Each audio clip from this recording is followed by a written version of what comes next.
Let's start with a brief summary. This article, written by Paul Graham in 2008, states that the second hardest part of a startup is raising money. He describes this process as extremely difficult due to the ruthlessness of markets and the indecisiveness of investors. The article suggests that in order to survive this process, startups should operate with low expectations, continue working on the startup, be flexible, and not take rejections personally. It also emphasizes the importance of considering consulting in case of failure and avoiding inexperienced investors. Before we dive in, I want to share a quick note about how this podcast is created. As you've probably noticed, this podcast isn't voiced by a human, but by artificial intelligence. I'm obligated to inform you of this beforehand due to the rules of AI services. This podcast is made possible by our sponsor, Wope.com, an AI startup that combines content marketing with artificial intelligence to significantly boost traffic and revenue of your startups. For all the latest content, be sure to follow me at x.com, Yigit Now, let's turn our attention back to the essay. Surviving the Process of Raising Investments, a Comprehensive Guide. Original title, A Fundraising Survival Guide. Date August 2008. Raising money is the second hardest part of starting a startup. The hardest part is making something people want. Most startups that die because they didn't do that. But the second biggest cause of death is probably the difficulty of raising money. Fundraising is brutal.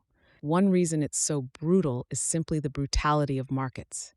People who've spent most of their lives in schools or big companies may not have been exposed to that.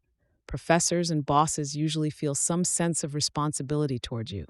If you make a valiant effort and fail, they'll cut you a break. Markets are less forgiving. Customers don't care how hard you worked, only whether you solved their problems.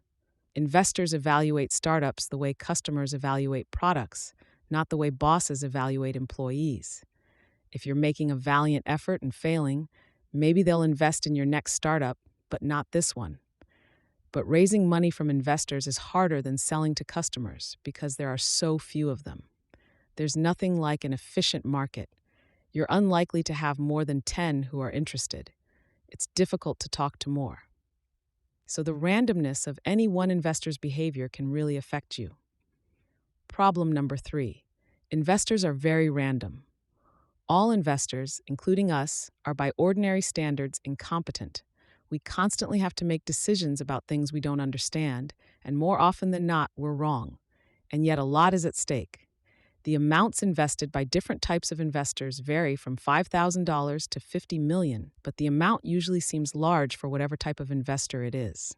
Investment decisions are big decisions.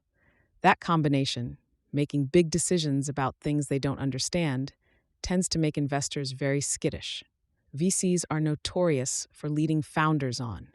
Some of the more unscrupulous do it deliberately, but even the most well-intentioned investors can behave in a way that would seem crazy in everyday life. One day, they're full of enthusiasm and seem ready to write you a check on the spot. The next, they won't return your phone calls. They're not playing games with you. They just can't make up their minds. If that weren't bad enough, these wildly fluctuating nodes are all linked together. Startup investors all know one another, and though they hate to admit it, the biggest factor in their opinion of you is the opinion of other investors. Talk about a recipe for an unstable system. You get the opposite of the damping that the fear-greed balance usually produces in markets. No one is interested in a startup that's a bargain because everyone else hates it. So the inefficient market you get because there are so few players is exacerbated by the fact that they act less than independently. The result is a system like some kind of primitive, multi-celled sea creature, where you irritate one extremity and the whole thing contracts violently. Y Combinator is working to fix this. We're trying to increase the number of investors just as we're increasing the number of startups. We hope that as the number of both increases, we'll get something more like an efficient market. As T approaches infinity, demo day approaches an auction. Unfortunately, T is still very far from infinity. What does a startup do now in the imperfect world we currently inhabit? The most important thing is not to let fundraising get you down. Startups live or die on morale. If you let the difficulty of raising money destroy your morale, it will become a self-fulfilling prophecy. Bootstrapping, consulting. Some would-be founders may by now be thinking, why deal with investors at all? If raising money is so painful, why do it? One answer to that is obvious: because you need money to live on. It's a fine idea in principle to finance your startup with its own revenues, but you can't create instant customers. Whatever you make, you have to sell a certain amount to break even. It will take time to grow your sales to that point, and it's hard to predict, till you try, how long it will take. We could not have bootstrapped via web, for example. We charged quite a lot for our software, about $140 per user per month, but it was at least a year before our revenues would have covered even our paltry costs. We didn't have enough saved to live on for a year. If you factor out the bootstrapped companies that were actually funded by their founders through savings or a day job, the remainder either A, got really lucky, which is hard to do on demand, or B, began life as consulting companies and gradually transformed themselves into product companies. Consulting is the only option you can count on, but consulting is far from free money. It's not as painful as raising money from investors, perhaps, but the pain is spread over a longer period. Years, probably. And for many types of startup, that delay could be fatal. If you're working on something so unusual that no one else is likely to think of it, you can take your time. Joshua Schachter gradually built Delicious on the side while working on Wall Street. He got away with it because no one else realized it was a good idea. But if you were building something as obviously necessary as online store software at about the same time as ViaWeb, and you were working on it on the side while spending most of your time on client work, you were not in a good position. Bootstrapping sounds great in principle, but this apparently verdant territory is one from which few startups emerge alive. The mere fact that bootstrap startups tend to be famous on that account should set off alarm bells. If it worked so well, it would be the norm. Bootstrapping may get easier because starting a company is getting cheaper, but I don't think we'll ever reach the point where most startups can do without outside funding. Technology tends to get dramatically cheaper, but living expenses don't. The upshot is you can choose your pain, either the short, sharp pain of raising money or the chronic ache of consulting. For a given total amount of pain, raising money is the better choice, because new technology is usually more valuable now than later. But although for most startups raising money will be the lesser evil, it's still a pretty big evil. So big that it can easily kill you. Not merely in the obvious sense that if you fail to raise money, you might have to shut the company down, but because the process of raising money itself can kill you. To survive it, you need a set of techniques mostly orthogonal to the ones used in convincing investors, just as mountain climbers need to know survival techniques that are mostly orthogonal to those used in physically getting up and down mountains. 1. Have low expectations. The reason raising money destroys so many startups' morale is not simply that it's hard, but that it's so much harder than they expected. What kills you is the disappointment. And the lower your expectations, the harder it is to be disappointed. Startup founders tend to be optimistic. This can work well in technology, at least some of the time, but it's the wrong way to approach raising money. Better to assume investors will always let you down. Acquirers, too, while we're at it. At YC, one of our secondary mantras is deals fall through. No matter what deal you have going on, assume it will fall through. The predictive power of this simple rule is amazing. There will be a tendency, as a deal progresses, to start to believe it will happen and then to depend on it happening. You must resist this. Tie yourself to the mast. This is what kills you. Deals do not have a trajectory like most other human interactions where shared plans solidify linearly over time. Deals often fall through at the last moment. Often the other party doesn't really think about what they want till the last moment. So you can't use your everyday intuitions about shared plans as a guide. When it comes to deals, you have to consciously turn them off and become pathologically cynical. This is harder to do than it sounds. It's very flattering when eminent investors seem interested in funding you. It's easy to start to believe that raising money will be quick and straightforward, but it hardly ever is. Notch star 2. Keep working on your startup. It sounds obvious to say that you should keep working on your startup while raising money. Actually, this is hard to do. Most startups don't manage to. Raising money has a mysterious capacity to suck up all your attention. Even if you only have one meeting a day with investors, somehow that one meeting will burn up your whole day. It costs not just the time of the actual meeting, but the time getting there and back, and the time preparing for it beforehand and thinking about it afterward.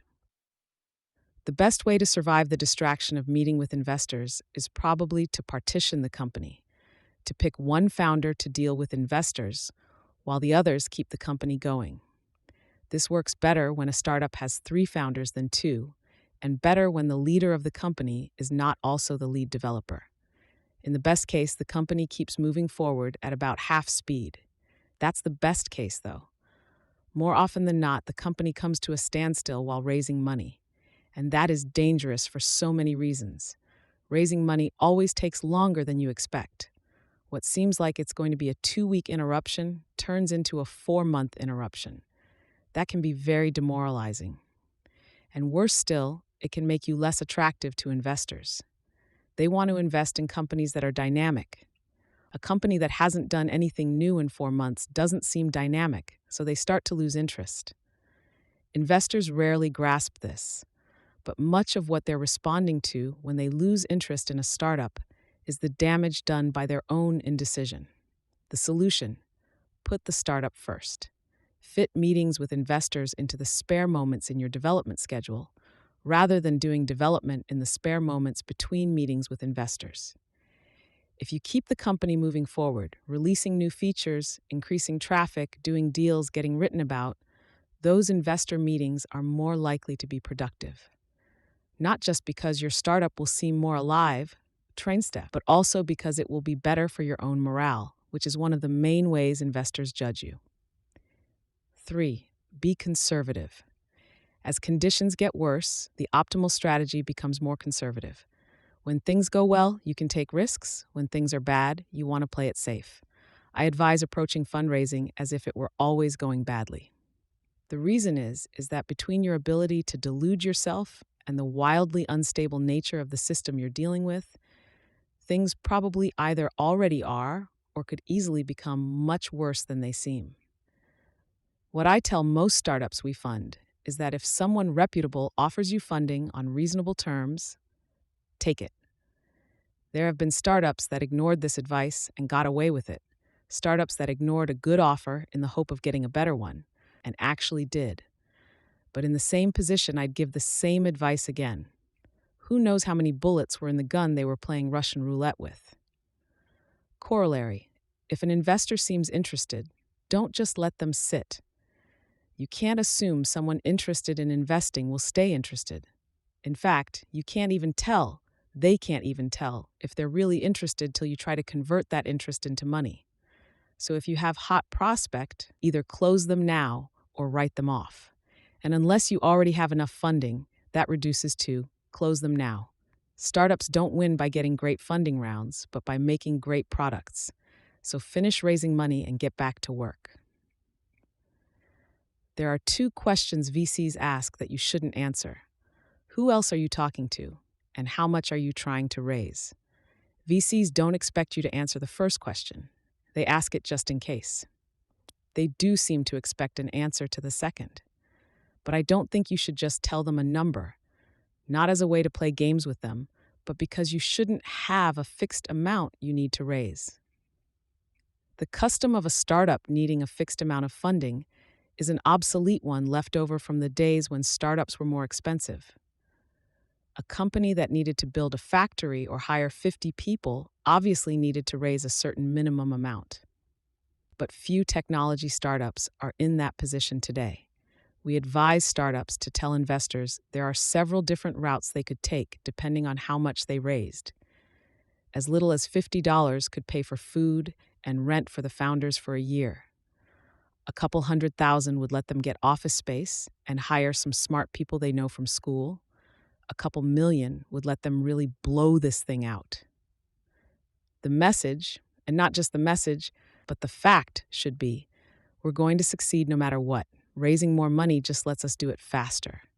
If you're raising an angel round, the size of the round can even change on the fly. In fact, it's just as well to make the round small initially, then expand as needed, rather than trying to raise a large round and risk losing the investors you already have if you can't raise the full amount. You may even want to do a rolling close, where the round has no predetermined size, but instead you sell stock to investors one at a time as they say yes. That helps break deadlocks because you can start as soon as the first one is ready to buy. 5. Be independent. A startup with a couple founders in their early 20s can have expenses so low that they could be profitable on as little as $2,000 per month. That's negligible as corporate revenues go, but the effect on your morale and your bargaining position is anything but. At YC, we use the phrase ramen profitable to describe the situation where you're making just enough to pay your living expenses. Once you cross into ramen profitable, everything changes. You may still need investment to make it big, but you don't need it this month. You can't plan when you start a startup how long it will take to become profitable.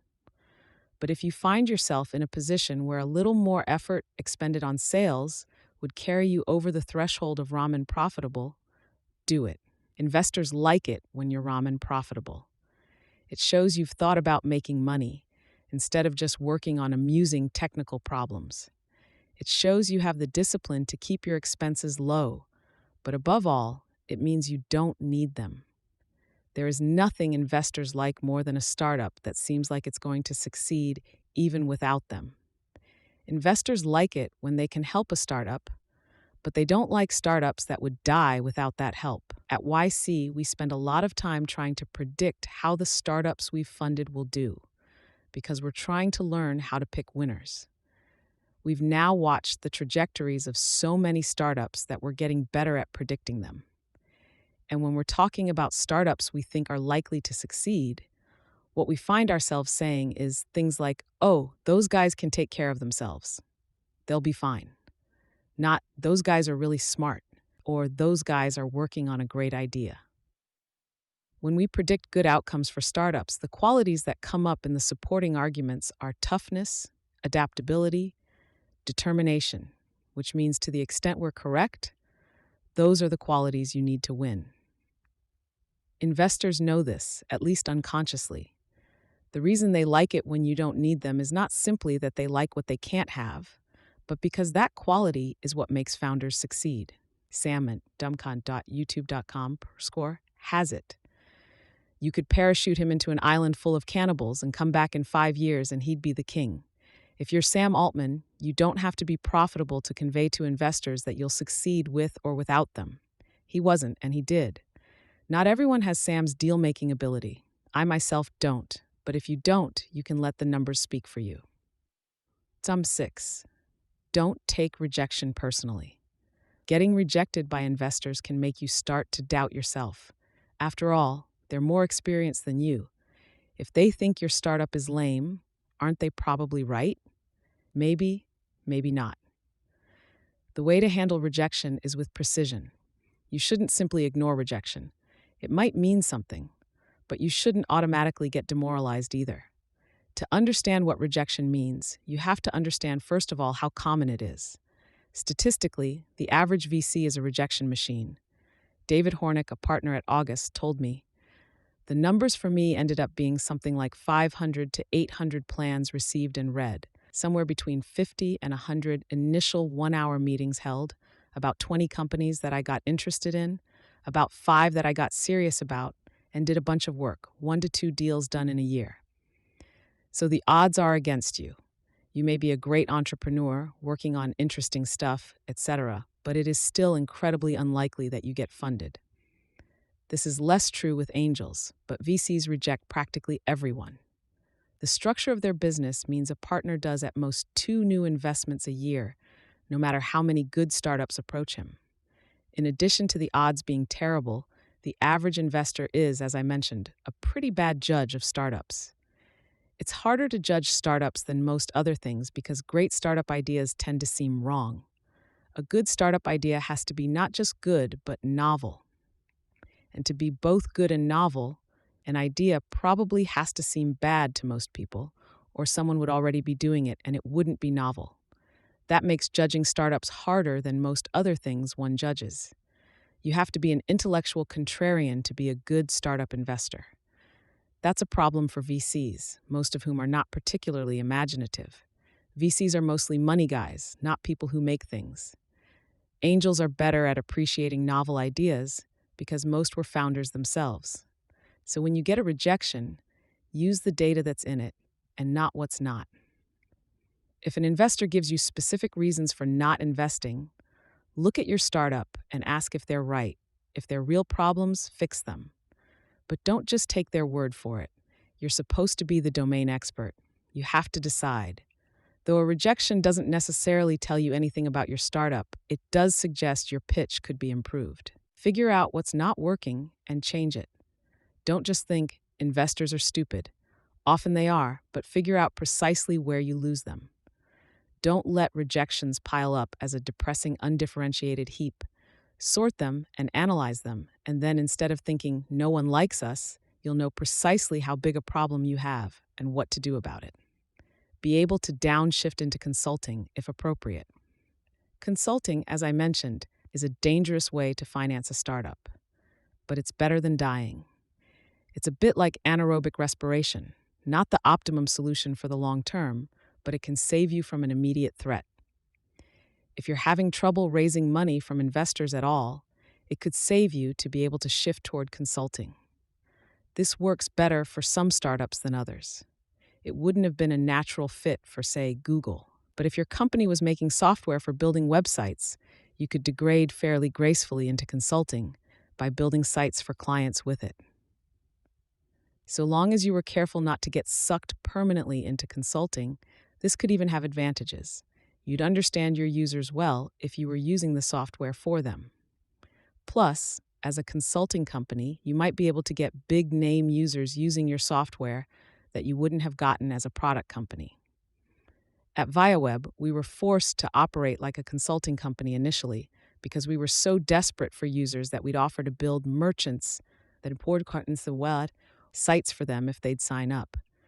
But we never charged for such work because we didn't want them to start treating us like actual consultants and calling us every time they wanted something changed on their site. We knew we had to stay a product company because only that scales. 8. Avoid inexperienced investors. Though novice investors seem unthreatening, they can be the most dangerous sort because they're so nervous, especially in proportion to the amount they invest. Raising $20,000 from a first-time angel investor can be as much work as raising $2 million from a VC fund. Their lawyers are generally inexperienced too. But while the investors can admit they don't know what they're doing, their lawyers can't. One YC startup negotiated terms for a tiny round with an angel, only to receive a 70-page agreement from his lawyer.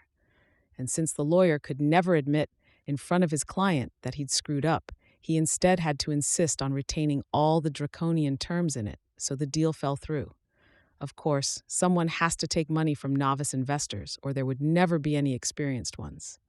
But if you do, either A, drive the process yourself, including supplying the paperwork, ycombinator.com/series.a.html, or B, use them only to fill up a larger round led by someone else. Tar 9. Know where you stand.